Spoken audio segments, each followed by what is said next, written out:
Sebelum bicara itu harus belajar dulu, jangan nanti jadi lucu buat diri sendiri.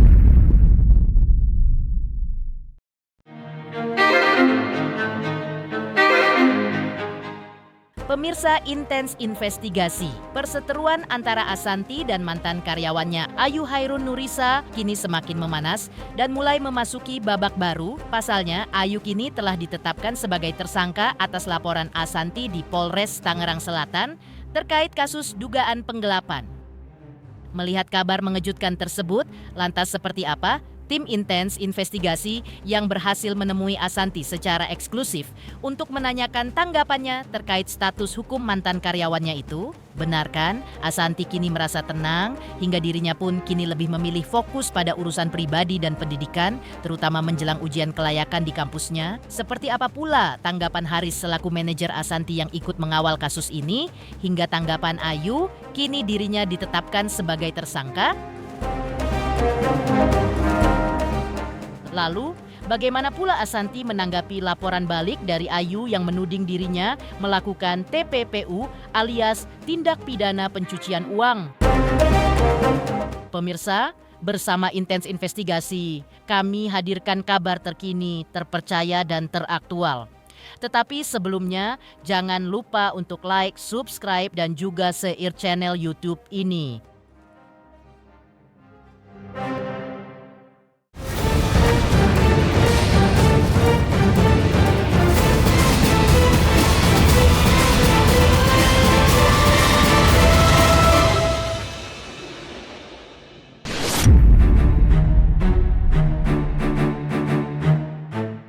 Genderang perang hukum antara Assanti dan mantan karyawannya, Ayu Hairun Nurisa, tampaknya semakin memanas dan memasuki babak baru. Kasus dugaan penggelapan yang dilaporkan pihak Assanti ke Polres Tangerang Selatan kini resmi naik ke tahap sidik dan Ayu pun telah ditetapkan sebagai tersangka.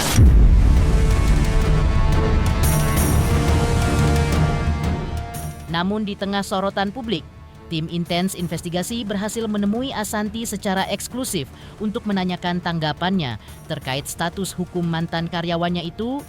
Dengan tenang, Assanti menegaskan bahwa dirinya kini lebih memilih fokus pada urusan pribadi dan pendidikan, terutama menjelang ujian kelayakan di kampusnya. Ia pun menyebut seluruh proses hukum telah diwakilkan kepada timnya, termasuk Haris, yang selama ini mendampingi kasus tersebut.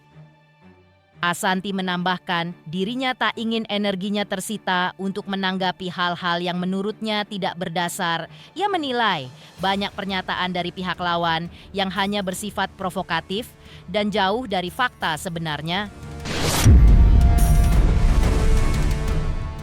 Mendengar omongan mantan karyawannya yang asal-asalan, Assanti juga memberikan pernyataan menohoknya kepada Ayu, di mana sebelum bicara ke publik, sebaiknya belajar dulu agar tidak mempermalukan diri sendiri. Menanggapi laporan balik dari Ayu yang menuding dirinya melakukan TPPU atau tindak pidana pencucian uang, Assanti pun bersikap tenang. Ia mengatakan setiap warga negara memang memiliki hak untuk melapor siapapun ke pihak berwajib. Namun yang terpenting adalah pembuktian dan kebenaran dari laporan itu sendiri. Saya udah diwakili sama Mas Haris. Aku lagi fokus mau ujian kelayakan. Tuh aku mau ujian kelayakan, doain. Aku nggak mau konsentrasiku terganggu sama hal-hal yang yang menurut aku udahlah gitu, udah ada pihak-pihak yang lebih pantas untuk melakukan tugas-tugasnya, karena memang bagi aku udah nggak mau ngeladenin orang yang udah pembahasannya aneh-aneh, apalah. Sebelum bicara itu harus belajar dulu gitu loh, jangan nanti jadi lucu buat diri sendiri.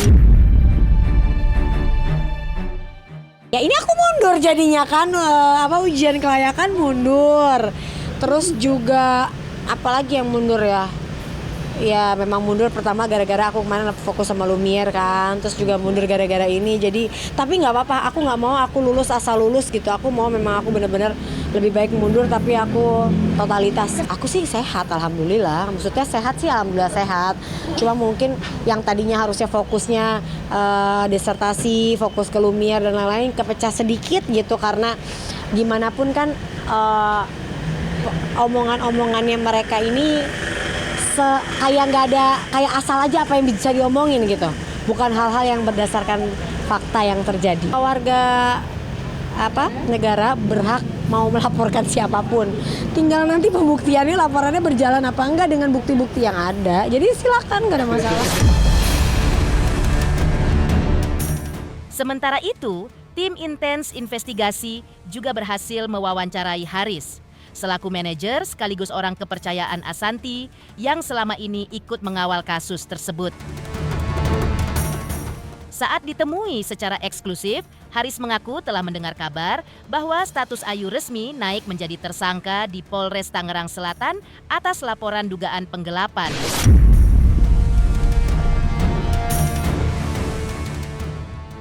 Dengan nada tenang namun tegas, Haris menyebut bahwa perkembangan ini adalah sesuai harapan dan bagian dari proses hukum yang memang sudah dijalankan sejak awal. Ia menegaskan Indonesia adalah negara hukum, sehingga setiap langkah memiliki prosedur dan bukti yang harus dipenuhi. Untuk itu, jika memang ada unsur pidana, Haris pun meminta pihak Ayu untuk menyiapkan bukti-buktinya hingga nantinya semua proses hukum pun akan diikuti dengan baik oleh pihak Assanti. Haris juga menjelaskan bahwa saat ini Assanti tetap fokus pada aktivitasnya, baik fokus kuliah maupun mengurus bisnisnya, dan semuanya itu dihadapi Assanti dengan senyuman. Dan jika proses hukum sudah dijalani, tapi tidak ada niat baik dari pihak Ayu, pihak Assanti pun mau tak mau serahkan masalah itu ke jalur hukum. Menanggapi rencana laporan balik Ayu terhadap Assanti atas dugaan TPPU atau tindak pidana pencucian uang, Haris juga menanggapinya dengan santai, di mana ia mempersilahkan pihak Ayu jika ingin melapor. Namun, yang jelas pihak Ayu harus bisa membuktikan dengan data dan fakta, bukan sekedar tuduhan belaka. Ya, pertama alhamdulillah sesuai dengan harapan. Ya, kedepannya ya kita ikutin aja proses hukum yang ada. Kan dari awal pun kami ikutin proses itu. Ya kan? Ya, ini negara hukum lah, semua ada prosesnya, ada prosedurnya. Ya, sekarang gini, ketika kita membicarakan ini ada unsur pidana, berarti kan kita harus menyiapkan barang buktinya. Pokoknya semua proses kita ikutin kok, tahapan demi tahapan, ya kan, yang untuk mendukung alat bukti. Ya Bunda dari awal pun gimana ya? Ya Bunda sekarang itu dari awal beliau fokus kuliah, fokus jualan Lumiere, ya kan? Ya jalanin aja kehidupan sehari-hari gitu loh. Insya Allah, ya kan, enggak, karena Bunda tetap fokus untuk kuliah, selesaiin dia disertasinya beliau, sama fokus jualan Lumiere. Tapi di saat itu terganggu nggak sih Bunda, kan nggak boleh stres ya? Iya. Ya, gimana tuh? Kan alhamdulillah enggak stres Bunda. Bunda ya tanggapin dengan santai aja, hadapi dengan senyuman. Iya kan, hidup itu kan sebab akibat, ya kan. Ada sebab, ada akibat. Ya prosesnya sudah dilalui, semua proses sudah ada, ya kan. Wadah pertama pun sudah dikasih kesempatan untuk ini, tapi kan nggak ada kabar. Etikat baik, ya sudah kita proses hukum. Ya kan dari awal pun dia laporan A, B, C, D, E kan. Ya silakan aja kan, sekarang kita melaporkan harus membuktikan. Kan gitu, ini kan negara hukum. Biarin aja lah, kan semua punya hak untuk melaporkan kan. Tinggal melaporkan itu kuat nggak buktinya, datanya, bisa dipertanggungjawabkan nggak? Sementara itu, dari pihak lawan, Ayu Hairun Nurisa, mantan karyawan Assanti, juga telah mengetahui status hukumnya yang kini resmi menjadi tersangka. Saat ditemui tim intens investigasi, Ayu membenarkan bahwa dirinya telah menerima surat penetapan tersangka dari Polres Tangerang Selatan terkait laporan dugaan penggelapan. Menurut pengakuan Ayu, status tersangkanya ditetapkan pada 10 Oktober 2025 dan surat resminya diterima pada 13 Oktober 2025. Ia juga menyebut telah menerima panggilan pemeriksaan perdana yang dijadwalkan pada 17 Oktober 2025 pukul 10 pagi. Menjadi panggilan pertamanya, Ayu pun mengaku saat ini ia sudah mulai mempersiapkan semua langkah yang akan ditempuh ke depan. Jadi status aku itu udah naik jadi TSK per tanggal 10 Oktober kemarin, dan suratnya aku terima di tanggal 13 Oktober. Yang dari Polres Tangsel akan ada panggilan di tanggal 17 Oktober besok jam 10 pagi. Itu panggilan aku yang pertama. Persiapannya ini lagi menyiapkan, nanti ada beberapa yang akan kita lakukan ya. Ini lagi udah mulai persiapannya. Nanti mulai besok kemungkinan kita udah mulai bergerak. Ya, bukti tambahan memang itu hak daripada tersangka atau terlapor, di mana ketika ada bukti tambahan dalam proses penyelidikan dan penyidikan, maka kita akan serahkan kepada penyidik agar perkara ini bisa terang dan jelas. Akan ditemukan kebenaran materi dan kebenaran formilnya seperti itu. Dari panggilan kedua sih aku udah memprediksi ya bakalan naik juga. Makanya pas kemarin terima surat ya udah oke gitu, karena udah bener naik. Masih dari pihak Ayu, kemarin kuasa hukum Ayu pun turut memberikan tanggapan terkait penetapan kliennya sebagai tersangka.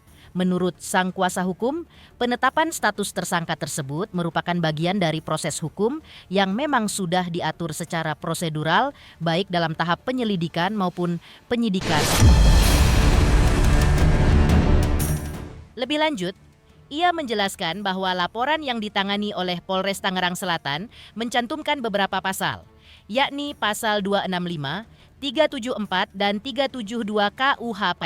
Namun saat ini disebut lebih mengerucut ke pasal 263 yang berkaitan dengan dugaan pemalsuan dokumen.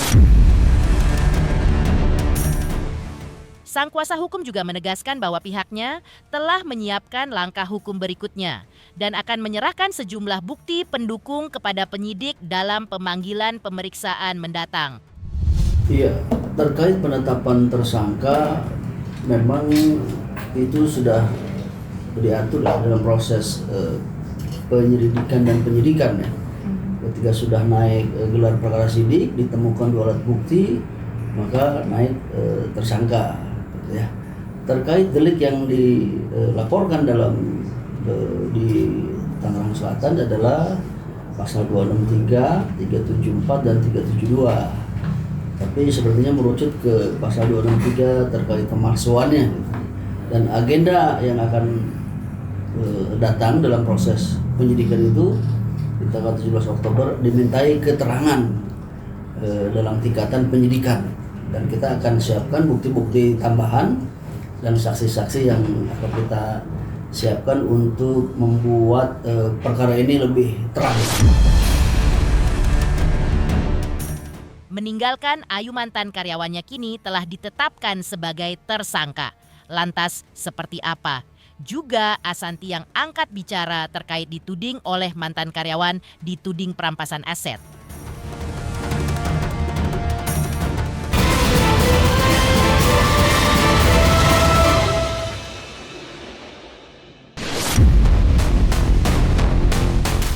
Pemirsa, intens investigasi. Di tengah kisruh tudingan perampasan aset yang menyeret nama Asanti, pihak istri Anang Hermansyah itu akhirnya angkat bicara beberapa waktu lalu.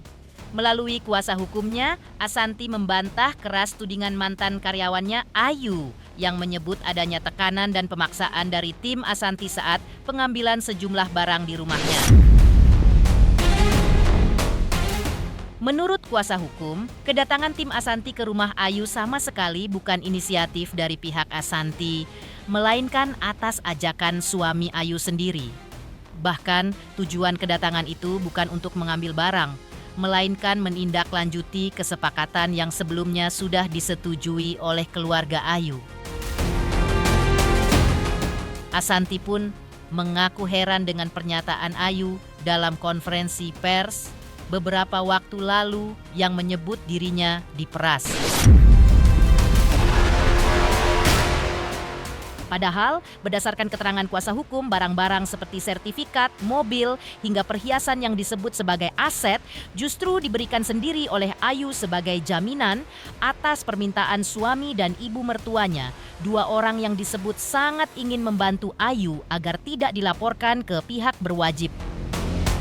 Tak hanya itu, bahkan surat pernyataan berisi penyerahan aset itu pun ditulis langsung oleh Ayu, di mana saat itu Ayu dalam kondisi sadar, tanpa tekanan, dan justru terlihat glowing. Atas situasi ini, Asanti justru merasa iba pada suami dan mertua Ayu yang disebut rela berkorban demi melindungi Ayu dari persoalan hukum yang menjeratnya. Mau rumah, mobilnya mungkin taksirannya 30-40 juta. Rumahnya ditaksir ya, aku belum tahu lah, sekitar segitu juga. Perhiasannya mungkin juga 5-10 juta lah ya gitu. Suaminya yang bilang kita punyanya ini di rumahnya ya, di rumah kita punyanya ini, dibikin surat sama Mas Haris bahwa Ayu. oh Ayu ya, Ayu. dibikin surat sama Ayu, dia bikin dalam kondisi tidak ada tekanan, sadar. Ada di situ dalam keadaan sadar, sehat, glowing, dan apa lagi tadi? Aduh gitu Pak, maaf ya Pak. memang yang putih glowing itu tadi. Sorry. Terus dia buat di situ dan diserahkan, tapi beberapa hari kita serahkan balik karena aku bilang, Riz, lu mau jualin rumah orang? Iya. Iya kan? Suruh dia jual sendiri aja, nanti tinggal dia kasih ke kita lah, masa kita yang jualin, udah kita yang ditipu, kita yang repot, ya nggak mau lah gitu kan. Memang itu benar aku ngomong gitu, karena dan Mas Haris ngambil itu semua tidak, dia bilang kan disuruh Bunda Ashanti itu Mbak, sebelum ngomong buktinya mana, itu pasal lagi buat kamu.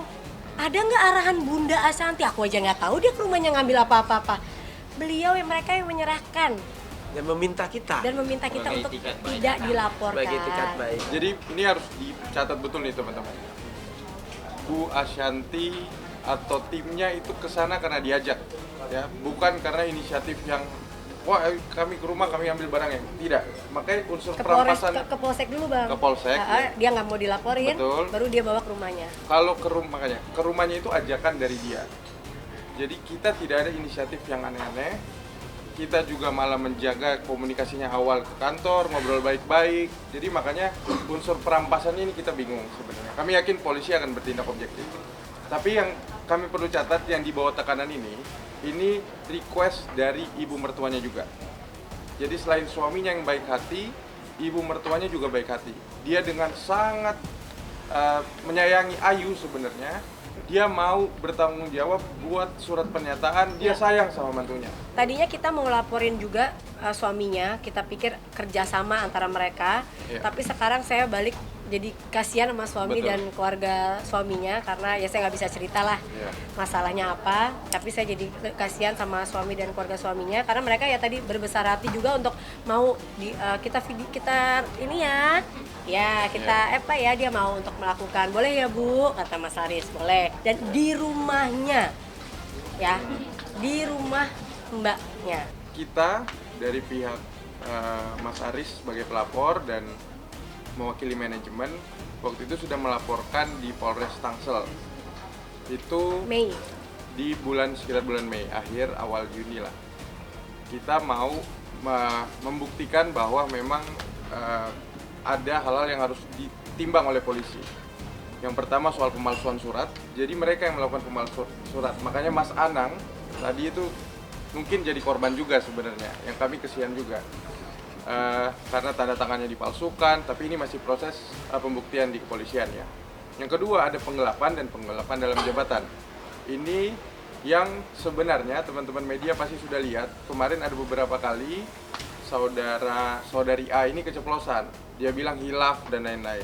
Nah saat ini kami menyampaikan, yang terhormat pihak kepolisian pasti sudah sangat bisa objektif melihat tindak pidana yang sebenarnya nyata-nyata terjadi yang dilakukan oleh saudari Ayu ini. Jadi kami yakin polisi akan segera menaikkan status mungkin atau mungkin menetapkan tersangka dari saudari Ayu. Dalam pernyataannya, Asanti menegaskan tak pernah berniat main hakim sendiri. Saat itu, ia justru berusaha menempuh jalur hukum setelah mengetahui Ayu, mantan karyawannya, diduga terlibat dalam penggelapan uang perusahaan. Bahkan, Asanti sempat mengajak Ayu untuk mendatangi kantor polisi dan membuat laporan resmi. Namun, respons yang didapat jauh dari perkiraan Ayu, disebut hanya terdiam membisu dan menolak berdiri dari tempat duduknya. Di tengah suasana yang menegangkan itu, suami Ayu justru sujud di hadapan Asanti, memohon maaf dan berjanji akan mengganti seluruh uang yang diduga digelapkan istrinya. Tak berhenti di situ. Pada hari yang sama, ketika tim Asanti bersiap menuju polsek terdekat untuk melapor, suami sempat meraung-raung, di mana menyesal dan mengaku bahwa semua kesalahan adalah tanggung jawabnya sebagai suami. Ia juga menegaskan niat baiknya untuk mengganti kerugian, bahkan menawarkan sertifikat rumah sebagai jaminan, dan memohon agar Asanti tidak melaporkan istrinya ke polisi. Atas permintaan itu, Haris dan tim Asanti akhirnya berinisiatif datang ke rumah Ayu, bukan untuk menekan, melainkan untuk membantu menyelesaikan masalah secara kekeluargaan. Akhirnya ya udah gini aja deh, saya nggak mau di sini main hakim sendiri, kita ke kantor polisi ya. Waktu itu aku bilang kayak gitu sama mereka, kita buka laporan aja, ayo kita sama-sama ke sana. Saya udah berdiri, Mbak A-nya nggak mau berdiri, suaminya sujud ke kaki saya gini-giniin, mas jangan sujud-sujud ke saya nggak mau disujud-sujudin kayak gini. Aku bilang, Bun maafin istri saya gini, kita ganti pokoknya gini. Ya aku bilang, saya nggak mau kamu yang ngomong, istri kamu dong harus buka suara. Bun ngomong dong gitu. Dia tetap gini. Suaminya ngeraung-raung lah ke Mas Haris. Mas Haris, apa gimana? Aku nggak ada di situ, coba ngomong apa? Iya, suaminya Mas Haris, ini kan salah saya juga, ya kan, selaku suami. Ya. Ayo Mas, saya insya Allah beritikad baik untuk akan menggantikan yang diambil sama istri saya. Saya punya sertifikat rumah yang ada di rumah, ya kan? Ayo Mas, jangan dilaporkan Mas. Saya komitmen, saya bertanggung jawab Mas untuk bertanggung jawab istri saya. Karena saya masih berpikir mungkin nih uangnya memang dia ketipu atau dia diapa-apain. Jadi saya mau baik-baik dulu aja, jangan pakai cara polisi dulu. Oke Riz, pulang aja ke rumahnya. Siapa tahu dia mau ngomong kalau di rumahnya, ya kan? Supaya kadang di rumah kan lebih luasa. Nyampe rumahnya, karena memang udah malam banget kan, emang itu prosesnya malam. Dari aku nonton konser pulang malam, dia di sini lama banget diem gak mau ngomong. Sampai ke polsek juga ada 1 jam, akhirnya ke rumahnya. Sampai rumahnya, sekarang kalian pikirin, itu Mas Haris cuma berdua bertiga. Serumahnya itu banyak, rumahnya kan nempel sama orang-orang lain. Banyak warga, banyak apa.